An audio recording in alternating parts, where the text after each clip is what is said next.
মহাকুম্ভে প্রেম এক অদ্ভুত ভালোবাসার গল্প। আমি অভ্র। জীবনে প্রথমবার মহাকুম্ভ মেলায় এসেছি বন্ধুদের সাথে। চারপাশে শুধু মানুষের ঢল। কেউ গঙ্গা স্নানে ব্যস্ত, কেউ পূজার ফুল হাতে দৌড়াচ্ছে, আবার কেউ প্রসাদ বিতরণ করছে। আমার বন্ধুরা সবাই ব্যস্ত মেলা ঘুরে দেখায়, আর আমি চায়ের কাপ হাতে শুধু চারপাশটা দেখছিলাম। ঠিক তখনই একটা ঘটনা ঘটল। অজানা মেয়ে, অদ্ভুত শুরু, একটা বিশাল ধাক্কা। আমি চায়ের কাপ নিয়ে দাঁড়িয়েছিলাম। হঠাৎই পেছন থেকে কেউ আমাকে ধাক্কা দিল। চা একদম আমার গায়ে পড়ে গেল। আমি উফ বলে উঠে তাকাতেই দেখি একটা মেয়ে হাঁপাচ্ছে, পরনে হলুদ শাড়ি, চোখে আতঙ্ক। মেয়েটি হঠাৎ করে বলে উঠল, সরি সরি সরি আমি একটু বিরক্ত হয়ে বললাম, এই দেখেন, আমার পুরো শার্টটা ভিজে গেল। মেয়েটি বলল, আসলে আমি এক মহা বিপদে পড়েছি। আপনি আমার স্বামী হবেন? আমি থ আমি বললাম, কি বললে? মেয়েটি বলল, হ্যাঁ, ওরা আসছে। প্লিজ শুধু কয়েক মিনিটের জন্য আমার হাজব্যান্ড সাজুন। আমি কিছু বুঝে ওঠার আগেই মেয়েটা আমার হাত ধরে ফেলল। কিছুক্ষণ পর দেখি দুটো বয়স্ক লোক আমাদের দিকে এগিয়ে আসছে। নকল স্বামী, আসল বিপদ।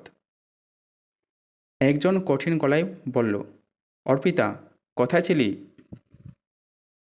মেয়েটি একগাল হেসে বলল, এই যে বাবা, আমি আর অভ্র, মানে আমার হাজব্যান্ড, মেলাটা ঘুরছিলাম। আমি পুরো স্তব্ধ। আমি কখন ওর হাজব্যান্ড হলাম? লোকটা আমাকে উপরের নিচে দেখে নিয়ে বলল, ওহো, তাহলে তুমি সেই অভ্র? কবে বিয়ে করলে? আমি জড়তা নিয়ে বললাম, জি, গত মাসেই। লোকটা মুচকি হেসে বলল, ঠিক আছে, তাহলে মেয়েটাকে নিয়ে বাড়ি চলো। বিয়ের পর প্রথম মহাকুম্ভ মেলায় বউকে নিয়ে আসলে একটা বিশেষ পূজা করতেই হবে। আমি মহাকুম্ভে প্রেম না পালানোর পরিকল্পনা? আমি চুপচাপ অর্পিতার দিকে তাকালাম। ও চুপি চুপি বলল, প্লিজ একটু অভিনয় করুন, নইলে আমায় জোর করে বিয়ে দিয়ে দেবে। আমি ভাবলাম, যাক, ফ্রি অ্যাডভেঞ্চার পেয়ে গেলাম। আমি সাহস করে বললাম, বাবা, আগে কিছু খাই, তারপর মন্দিরে যাব। লোকটা রাজি হয়ে আমাদের ছেড়ে দিল। আমি আর অর্পিতা দৌড়ে একটা গলিতে ঢুকলাম। আমি বললাম, বুঝিয়ে বলবে তো ব্যাপারটা?